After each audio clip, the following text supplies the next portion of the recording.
تو یہ اس اسائڈ کے بعد ڈاکٹر صاحب میں اپنے سوال پہ آنا چاہ رہا ہوں جو میرے ذہن میں ابھرا تھا. جی جی بالکل. وہ مجھے تھوڑی کنفیوژن بھی ہے اور بڑا آپ نے زبردست آج پیش کیا ہے جس کے تحت تو دارا شکو جہنارا یہ لوگ بالکل مین سٹریم انٹلیکچوئل اس میں آتے ہیں, اور ان کا جو اس وقت کرٹیسزم ہوا وہ شاید اس وقت زیادہ پولیٹیکلی موٹیویٹڈ تھا. مگر جو بہت عجیب سی بات ہے کہ ہمارے کنٹمپرری جو ہسٹورینز ہیں, میرے ذہن میں بہت زیادہ خیال ان کا نام ہے اقبال مجددی, بہت گریٹ اسکالر ہیں بالکل جنہوں نے ابھی ریسنٹلی اپنے مینوسکرپٹس کا کلیکشن پنجاب یونیورسٹی کو ڈونیٹ کیا ہے, اس میں تو کوئی شک نہیں ہے. مگر ان کا انالیسز مجھے لگتا ہے وہ تقریباً وہ اس کو آپ ایکسپلین کریں, اور اسی کی جھلک ہمیں احمد جاوید صاحب میں نظر آتی ہے کہ وہ اور غامدی میں بھی نظر آتی ہے کہ بالکل پیرالل چیز ہے, اور ڈس اپوائنٹنگلی احمد جاوید صاحب میں بھی نظر آتی ہے. وہ تو یہ آیا کہ انڈیجنس کرٹیک سے نکل رہا ہے. I am not talking about Ghamidi, وہ تو پورے تصوف کو بھی نہیں مانتے, مگر اباؤٹ احمد جاوید صاحب اور اقبال مجددی جو کہ ٹریڈیشن کا حصہ بھی ہیں. تو جیسے آپ نے کہا ایک with in the tradition critique بھی ہوتی ہے, اور ایک طرح سی کنفیوزڈ قسم کی کہہ لے اورینٹلسٹ بائسز سے افیکٹڈ بیکاز آف جو آپ کہہ رہے تھے, اس کو کلیئر کریں. میرے عرصے سے بڑا اچھا سوال آپ نے یہ سامنے لے ہے.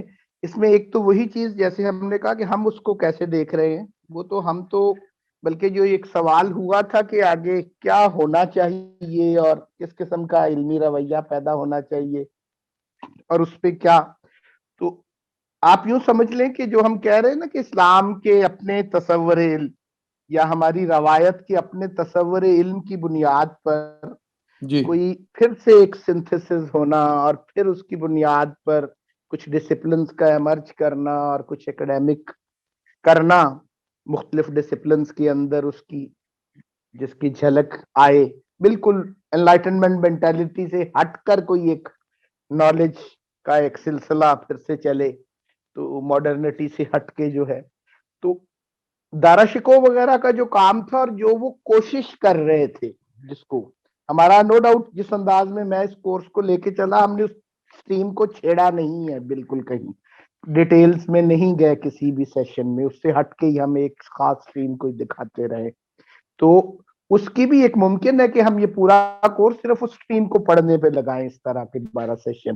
تو میری تو اس کے بارے میں یہ رائے ہے کہ کالونیل پیریڈ سے پہلے گریٹر مغلز کے اینڈ پہ جا کر دارا شکو وغیرہ یہی ایفرٹ کر رہے تھے جو آج آپ لوگوں کا سوال ہے کہ وہ کیسے کرنا ہے اور وہ کیسے کیا جا سکتا ہے.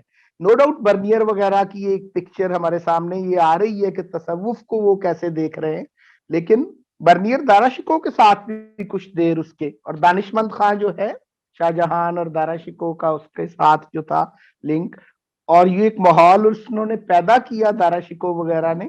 اور یوں کہہ لیں کہ بنارس کے اندر جو انڈین ٹریڈیشن کی اپنی جو ایک علمی ڈیولپمنٹ تھی اور درشن اور سٹانسز کے حوالے سے نوایا کی جو ایک سٹانس تھا, اس کے جو لوگ تھے وہاں پر بیٹھے چیزوں کو علمی سطح پہ دیکھ رہے تھے. اور دارا شکو کے ہاں انڈیا کا اپنا جو لوکل نالج ٹریڈیشن تھی اس کو بھی انڈرسٹینڈ کرنا, اور اسلام کی بھی اپنی ٹریڈیشن کو پوری طرح سے سمجھنا, اور اس کے ساتھ ڈاکٹر صاحب میں دارا شکو کا تو میں فین ہوں, مجھے اس کے تو کوئی پرابلم نہیں ہے. میں کہہ رہا ہوں تو یہ آج کل کے لوگوں کو ان سے جو پرابلم ہے وہ اس کی روٹ کیا. میں دوسری طرف بھی آ رہا ہوں کہ ایک تو یہ چیز کہ اس پہ تھوڑی سی, کیونکہ اس دوسرے سوال سے وہ پہلے سے اٹیچ تھا, تو میں نے کیا یہ بھی بتا دوں کہ دارا شکو کی کنٹریبیوشن اور ان لوگوں کی اصل میں یہی تھی جیسی ہمیں اب کرنی پڑے گی اگر ہم کوئی ایک نان ویسٹرن ماڈل آف, تو وہ ایک طرح کے ہمیں کچھ وہاں سے فاؤنڈیشنز بھی مل سکتی ہیں ان کی میتھڈالوجی سے اور جو چیزیں وہ کر رہے تھے. یہ تو ایک چیز. دوسری چیز جو آپ کا سوال ہے تو وہ بھی اس دور کے اندر ہی موجود ہے, اس کا میں طرف آتا ہوں.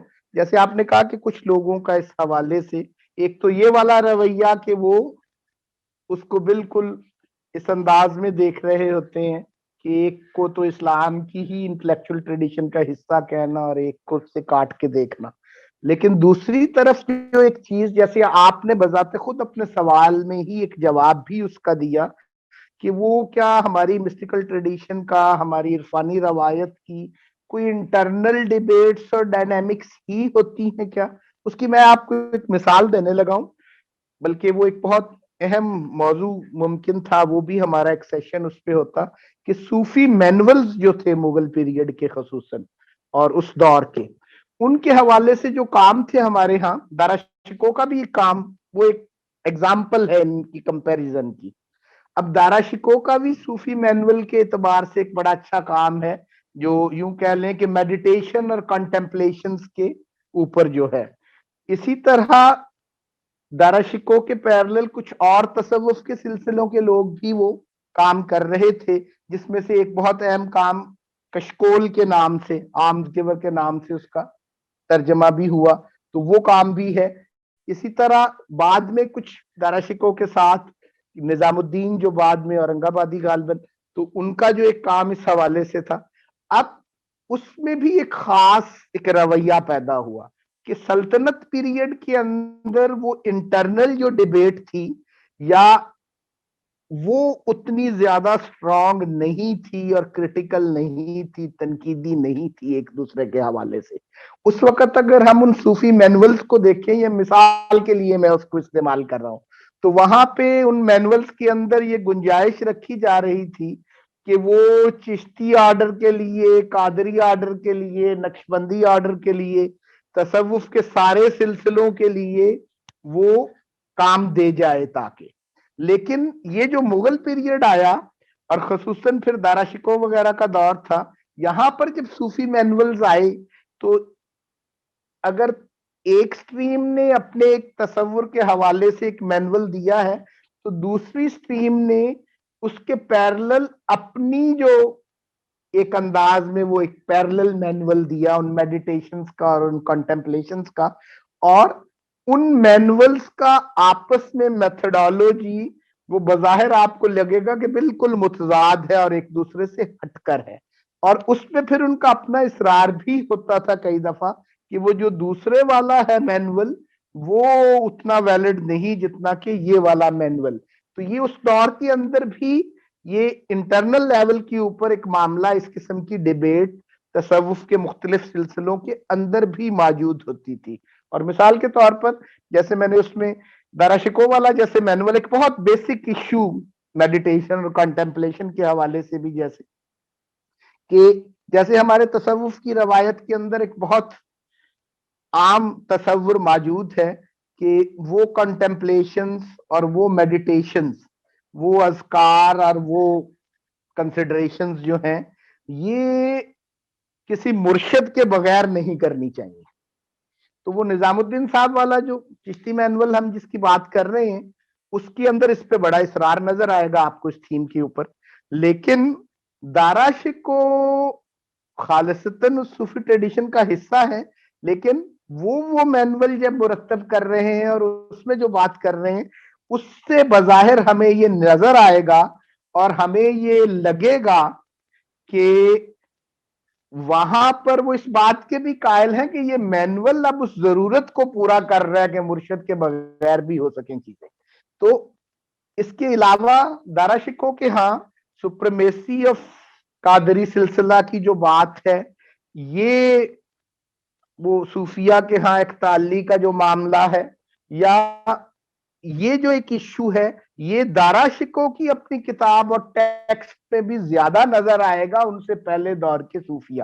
تو مغل پیریڈ کے صوفیہ کے اندر ہمیں یہ چیز نظر آئے گی کہ یہ ایک دوسرے کے اوپر کرٹیک کا ایلیمنٹ بھی کچھ سامنے آتا ہے، اور اپنے والی سٹریم کے حوالے سے یہ بھی اصرار، مطلب ہے جو ہم کہہ رہے ہیں کہ آج دارا شکوہ پہ کرٹیک کرنے والے لوگ ہیں، ان کا جو رویہ ہے وہ بذات خود دارا شکوہ کا بھی رویہ تھا، اور یہ ہماری تصوف کی اس خاص پیریڈ کے اندر ہی یہ ایک چیز ڈیویلپ ہو گئی تھی، اور اس کے اوپر ایک فوکس آ گیا تھا کہ ایک دوسرے سے جدا کر کے چیزوں کو دکھایا جائے۔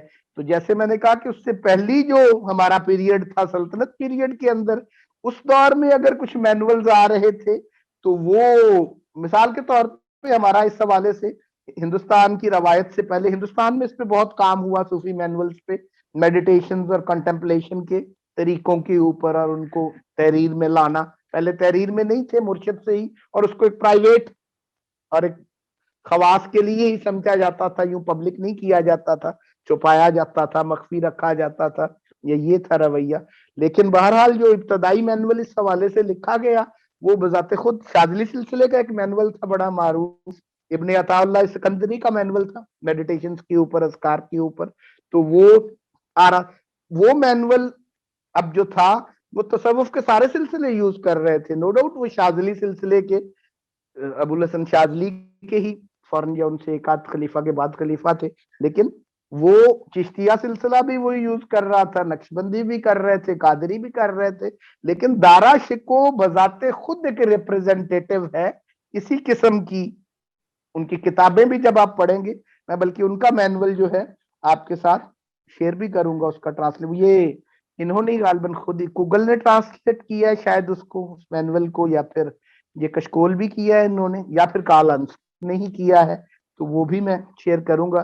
تو آپ اس کی ٹرانسلیشن کو جب دیکھیں گے تو آپ کو یہ نظر آئے گا کہ وہ ایک انٹرنل ڈیبیٹ کا ایک ایشو اس حد تک نظر آتا ہے ہمیں کئی دفعہ، کہ اپنی انٹلیکچوئل ٹریڈیشن کو یا سٹریم کو یہ ختمی کے طور پہ دکھانا یا دیکھنا.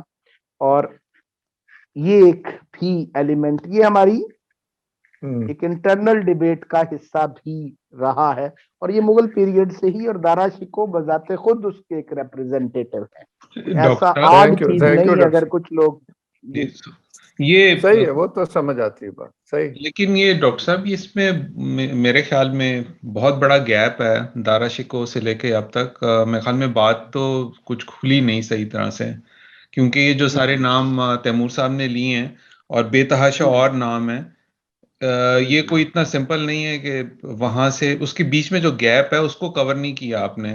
یہ کچھ ریسنٹ فینومینا بھی ہو سکتا ہے، کیونکہ اس میں کچھ نام ایسے ہیں جو کہ ایسے نہیں آپ کہہ سکتے کہ انہیں معلوم نہیں ہے. بہت پڑھے لکھے تصوفات کے بارے میں بھی جانتے ہیں، بہت انہوں نے ان ڈیپتھ اس کا مطالعہ بھی کیا ہوا، پھر انہوں نے they reach to a conclusion کہ نہیں یہ ہمارا this is not my cup of tea. تو کوئی وجوہات ہیں جس کی بنا پر انہوں نے یہ کیا ہے. یہ ایک مختصر سی بات میں تو نہیں یہ بیان ہو سکتا، لیکن ایک اشارہ کر دیں تو بڑی ہیلپ ہوگی. ڈاکٹر صاحب مجھے ایک ذہن میں بات آ رہی ہے ابھی اجازت؟ جی بالکل. یہ بھی زبیر صاحب نے جس طرح کہا ہے نا، اس سے اب مجھے جو میرا سوال اصل میں شاید وہیں کا وہیں ہے، ان کی بات سے شاید مجھے سوال جواب سمجھ میں آ رہا ہے.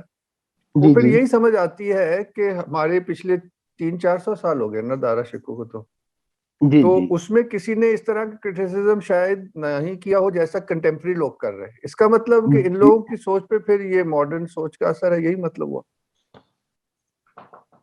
دیکھیں میں اس کی ایگزامپل دینا چاہتا ہوں ڈاکٹر صاحب، میں ایک ایگزامپل دینا چاہتا ہوں. اس کو ہم تھوڑا سا جنرلائز کر رہے ہیں. جیسے میں نے کہا نا کہ آپ نے خود جو 2-3 مثالیں دی وہ ایک دوسرے سے مختلف ہیں.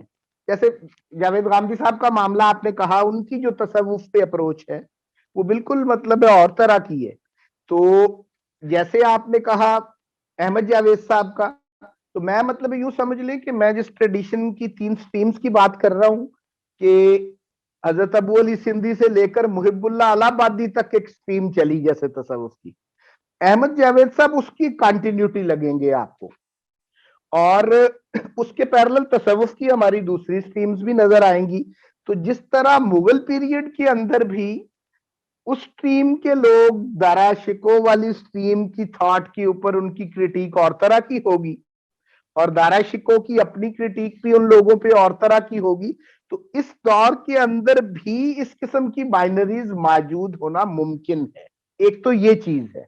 ایک خالصتاً ایسے لوگ ہیں تصوف کے اندر جیسے ہم جس کی بات کر رہے ہیں، اگر مطلب میں اس کو دوسرے لفظوں میں یوں کہہ لیں کہ یہی سوال اگر ایز اٹ از حضرت بایزید بستامی صاحب کے بارے میں کہا جائے تو وہاں بھی آپ کو بڑا ویلڈ نظر آئے ہو سکتا ہے، جو محمد جاوید صاحب کے بارے کہہ رہے ہیں، یا محب اللہ الہ آبادی کے بارے میں کہیں تو وہاں بھی یہ اتنا ہی ویلڈ نظر آئے ہو سکتا ہے. تو یہ بھی ایک ممکن ہے. اور یہ مغل پیریڈ کے اندر، لیٹر مغل کے آغاز کے وقت یہ پیٹرن بہت زیادہ ایوالو کر چکا تھا. یہ ایک بہت اہم تھیم جو اس میں. دوسری طرف وہ لوگ ہیں جو تصوف کو ہی ایک پیرلل ریلیجن، یہ تھیم ہے اس حد تک کہ تصوف کی ایک خاص ڈیولپمنٹ کو اون کرنا اور اسلامک انٹلیکچوئل ٹریڈیشن یا عرفانی روایت کی ایک اور انٹرپریٹیشن کو اسلام کا اپنا حصہ نہ سمجھنا، یہ ایک رویہ ہے. ایک رویہ یہ ہے کہ اسلامک انٹلیکچوئل ٹریڈیشن کو یا اس کے اندر عرفان کی روایت کو ہی خالصتاً غیر اسلامی قرار دے دینا. اب یہ ایک بنیادی، جیسے جاوید غامدی صاحب کی آپ نے بات کی تو ان کا سٹانس اس سے ملتا جلتا ہے کہ وہ تصوف کو ایک پیرلل ریلیجن، بلکہ اس کے اوپر احمد جاوید صاحب کا اور جاوید غامدی صاحب کا پی ٹی وی میں غالباً یا کسی نہیں الف کے اندر ایک سیشن موجود ہے، وہ بھی پڑھا. میرے ذہن میں وہی ہے. بات سمجھ آئی نا. وہ اب جاوید غامدی صاحب وہاں پہ تصوف کو بالکل استشراق کے ابتدائی نمائندوں کی طرح ایک علیحدہ دین کے طور پہ دیکھ رہے ہیں، ایک علیحدہ ریلیجن کے طور پہ اسلام کے مقابل میں دیکھ رہے ہیں. اور احمد جاوید صاحب ڈیفینڈ کر رہے ہیں کہ ایسا نہیں ہے اور اس کے اوپر ایک کرٹیسائز کر رہے ہیں وہاں. لیکن نو ڈاؤٹ دوسری طرف وہ تصوف کی انٹرنل سٹریمز یا تصوف کی ہندوستان کے اندر پیدا ہونے والی ڈفرنٹ انٹلیکچوئل سٹریمز، ان میں سے کسی ایک خاص کو زیادہ اون کرتے ہیں اور دوسری کے اوپر کرٹیک ان کی زیادہ سخت یا سٹرانگ ہوتی ہے. تو یہ ایک دو علیحدہ مطلب ہے، ایک سٹانسز ہیں اس کے حوالے سے. یہ ایک چیز سمجھنے کی، ان کو ہم جنرلائز نہیں کر سکتے. اور اس پروگرام سے آپ کو بہت واضح ہو جائے گا کہ ایک تو عرفان کی روایت کو ڈیفینڈ کرنے والا ہے، ایک اس کو ایک پیرلل ریلیجن سمجھنے والا ہے. تو ان کے اندر ایک تقابل اس سے بھی پیدا ہو جاتا ہے. لیکن نو ڈاؤٹ ایسے لوگ بھی موجود ہیں جو اس بات کے پلورلزم کے یا پلورلٹی کے زیادہ قائل ہیں، اور دوسرے یہ کہ وہ اس کے اوپر ذرا رویہ اپنا سخت رکھتے ہیں کہ نہیں یہ درست نہیں ہے، ایک قرآن و سنت والی سٹریم جو ہے یہ والی ہے، یا یہ والا ایک تناظر بھی موجود ہوتا ہے. صحیح جی، بہت شکریہ. اور میرا کہنے کا یہی مطلب ہے کہ حضرت بایزید بستامی کی لائف کو پڑھے تو ہمیں کئی جگہ پہ لگے گا کہ ان کا رویہ حضرت احمد جاوید سے بھی سخت ہے اس معاملے میں. محب اللہ الہ آبادی کو دیکھیے تو ہو سکتا ہے ان کا رویہ بھی ہمیں لگے کہ اس معاملے میں سخت ہے، لیکن کچھ چیزوں کے اندر آ کے آپ دیکھیں کہ بڑا انٹرسٹنگ ہے.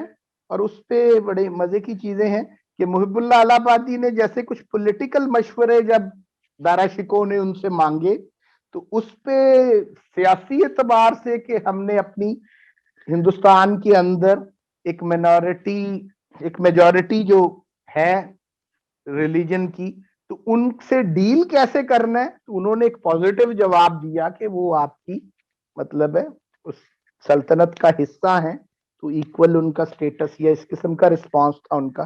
لیکن ایک اور انٹرسٹنگ چیز اس میں ہے، وہ جو ڈیپ سٹڈی میں ذرا جائیں گے ان چیزوں کی ان کو اندازہ ہوگا کہ یہ بھی ایک بذات خود ایشو ہے کہ یہ تو ان کا ایک پولیٹیکل سینیریو کے حوالے سے ایک رائے تھی، لیکن یہ بھی جس طرح دارا شکوہ کا ہندو لٹریچر کا مطالعہ تھا، یہ بہرحال اس تسلیم کرنا پڑے گا کہ حضرت محب اللہ الہ آبادی کا انڈین انٹلیکچوئل ٹریڈیشن جو پری اسلامک تھی یا اسلام کے علاوہ پیرل جو جوگی ٹریڈیشن یا ادویتا کی ٹریڈیشن یا نیا نوایا کی جو درشن تھے، ان کا محب اللہ الہ آبادی کا اس پہ سٹڈی کو بہت زیادہ ڈیپ نہیں تھی. یہ ایک چیز ان کی زندگی سے اور ان کی مطالعے سے آپ کو نو ڈاؤٹ مطلب ہے. ان کا وحدت الوجود کے ابن عربی کے میری بھی فیلنگ یہی ہے کہ وہ سب سے بڑے شاعر ہیں، دارا شکوہ سے بھی بڑا شاعر میں ان کو سمجھتا ہوں ہندوستان میں. لیکن انڈین انٹلیکچوئل ٹریڈیشن جو ہے یہاں کی اپنی، اس کا مطالعہ نو ڈاؤٹ یہ حضرت محب اللہ الہ آبادی سے حضرت دارا شکوہ کا زیادہ سٹرانگ نظر آئے گا آپ کو. یہ ایک علیحدہ بات ہے.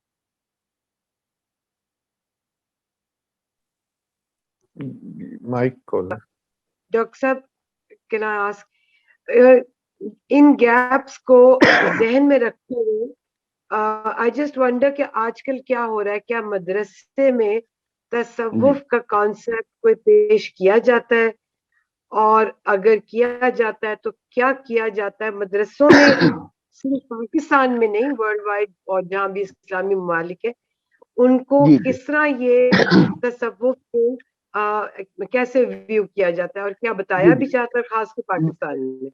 بالکل. اب یہ جو ایک آپ کا سوال ہے اس کے دو حصے میں کرتا ہوں. ایک تو یہ کہ آج کل اس پہ جیسے میں نے کہا کہ آج کل مدرسے کی جو صورتحال ہے وہ تو ہمارا سینیریو کالونیل پیریڈ یا اس سے آگے سے ہے, وہ تو ابھی ہم پورا مدرسے کا سینیریو اور اس کا پرسپیکٹو بھی سمجھانا ہے, جس پہ ہمارا موقف یہی ہے.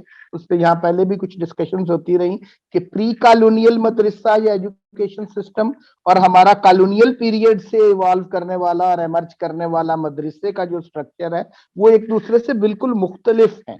وہ ایسا نہیں ہے کہ وہی فرنگی محل ہی آگے چل رہا ہے. بعد میں بننے والے مدارس اس سے ایک مختلف تھوڑی سی رخ کے اندر, اور کالونیل دور کے اندر وہ ایک خاص طرح کی جو ایک فارمیشن ڈیولپ ہوئی ہے. تو یہ تو ایک چیز بنیادی اس پہ ہمارا پرسپیکٹو اس حوالے سے.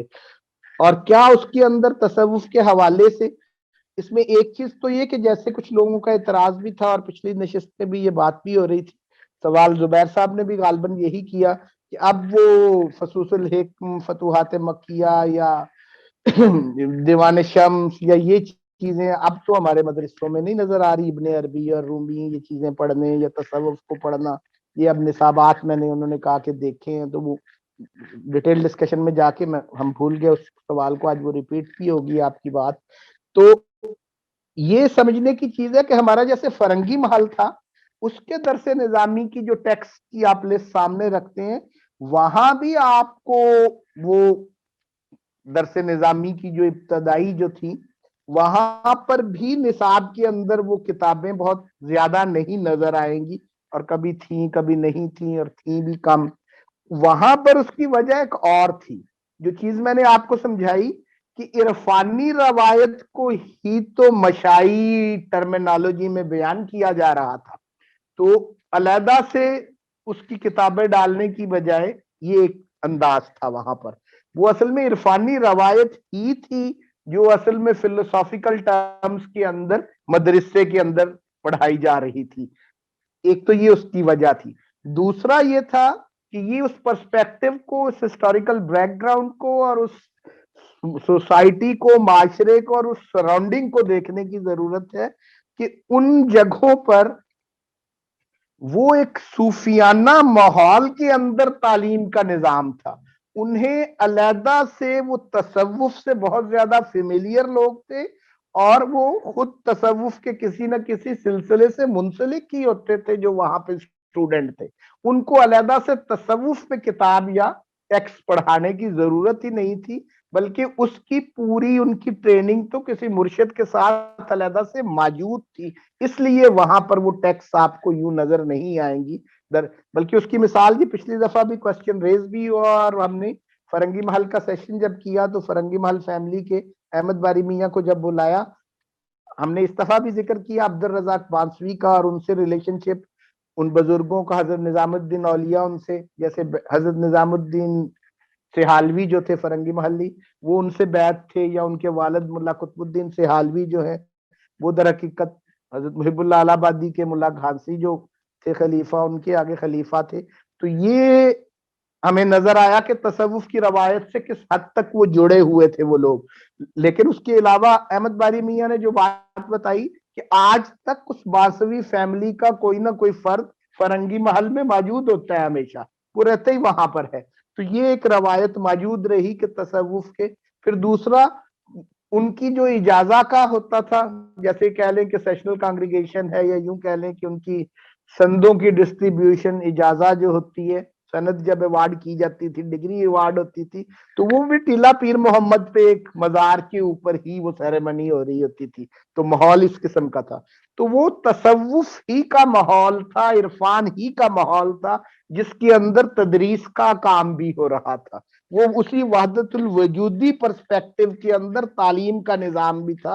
اور یہی ہم نے فرنگی محل والے سیشن میں بتانے سمجھانے کی بھی ضرورت کی کہ وہاں پر علیحدہ سے اس پہ ٹیکسٹ نصاب میں ڈال کے پڑھانے کی ضرورت نہیں تھی، جہاں مدرسے میں پڑھنے والے خود ہی صوفی تھے یا تصوف سے اٹیچڈ لوگ تھے، اور ماحول سارے کا سارا، اور وہ نصاب بھی اور وہ نظام تعلیم بھی اصل میں تصوف کی اسی وحدت الوجودی سٹریم کا ہی پیدا کرتا تھا، اسی کی کلمینیشن انٹو ایجوکیشن تھی اصل میں، اسی وحدت الوجود کی اور اسی تصوف کی اور اسی عرفان کی۔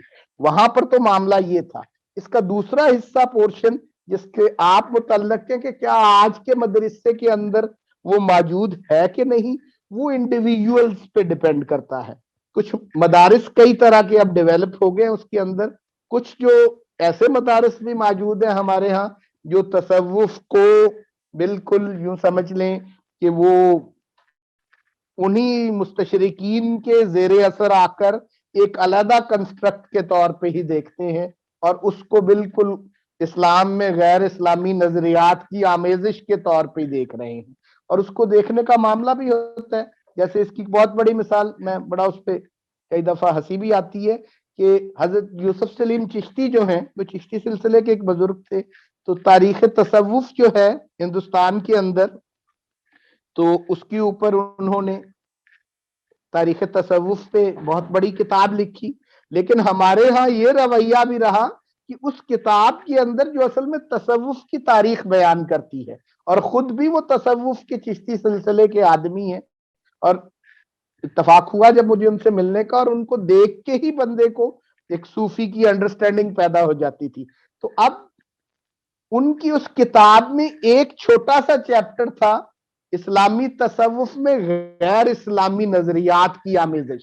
تو ہمارے ہاں یوں ہوا اس ماڈرن پیریڈ کے اندر کہ پوری کتاب سے کاٹ کے صرف اس چیپٹر کے اوپر اصرار کیا جاتا رہا، اور کئی لوگ اس چیپٹر کی وجہ سے یہ سمجھنے لگ گئے کہ شاید حضرت یوسف سلیم چشتی جو ہیں وہ کچھ تصوف مخالف یا اس قسم کے آدمی ہیں۔ انہوں نے تو اصل میں تاریخ تصوف لکھی تھی، اور پوری کی پوری وہ اس کی ڈیٹیل ہے، ایک چیپٹر درمیان میں کچھ غیر اسلامی چیزیں کہاں کہاں داخل ہوئی ان کا بھی ذکر آ گیا، لیکن کئی لوگوں نے اسے ہی علیحدہ کر کے دیکھنا شروع کر دیا، صرف یہ بھی ہوتا ہے۔ تو مدارس کے اندر بھی اس قسم کے مدارس بھی موجود ہیں کہ جہاں پر ان کا تصوف کے حوالے سے رویہ یہ ہے، وہ تھوڑے ہیں نو ڈاؤٹ، ہمارے زیادہ مدارس نو ڈاؤٹ تصوف کے قائل ہیں، اور مدارس کے اندر کئی دفعہ جو استاد موجود ہوتے ہیں وہ براہ راست اس کے طالب علم ان کے ساتھ اگر کسی بیت میں یا کسی استاد ان کا مرشد نہ بھی ہو تو وہ کہیں اور کسی مرشد کے ساتھ اٹیچمنٹ میں بھی ہوتے ہیں، لیکن ایسا نہیں ہے کہ ہمارے مین سٹریم زیادہ مدارس جو ہیں وہ تصوف کے قائل ہیں۔ نو ڈاؤٹ یہ ایک سوال بڑا آپ کا ویلڈ ہے کہ اب جب کہ موجودہ تعلیمی نظام خواہ وہ مدارس کا ہو خواہ یونیورسٹیز کا ہو، وہ کیونکہ ہمارا یہ والا ایجوکیشن سسٹم ہماری اس روایتی انداز میں ہماری عرفانی روایت کی ایجوکیشنل کلمینیشن کیونکہ نہیں ہے، تو وہاں پر پھر نصاب کے اندر ہی کچھ ٹیکسٹ ڈال دی جاتی، کچھ عرفانی روایت کی کتابوں کا اضافہ کر دیا جاتا، تو کچھ مدارس والے اس قسم کی چیزیں ساتھ اضافی پڑھاتے ہیں، لیکن وہ نو ڈاؤٹ یہ ایک تقسیم وہاں پر پیدا ہو گئی۔ تو یہ ایک بہت بڑا ایشو ہے جس پہ ہم بات بھی کریں گے جب وہ اگلی آپ لیول کی بات یہ کر رہے ہیں کہ اس کے اندر اس قسم کی ایجوکیشن کے اندر کیا پرابلمز آ گئے ہیں۔ ہم بالکل ایک اور سینیریو میں آ کے، ایک اور پرسپیکٹو میں آ کے، ایک اور ماحول میں آ کر، اب وہ فیض کا غالباً شعر ہے کہ زیادہ صد چاک بدل دینے میں کیا تھا، فرصت ہی نہ ملی فیض ہمیں بقیہ گری سے۔ تو یہ ہمارے موجودہ جو ایفرٹس ہیں ایجوکیشن کے اندر، مختلف ہم انسٹیٹیوشنز جو ڈیولپ کرتے ہیں، وہ ایک بقیہ گری ہے۔ تو وہ ایک پورے کا پورا لباس جو ہے اس کو ریپلیس کرنے کی ضرورت ہے روایتی پیٹرن پہ، نہ پہ کہ اس کے اوپر کچھ پیچز لگ جانا۔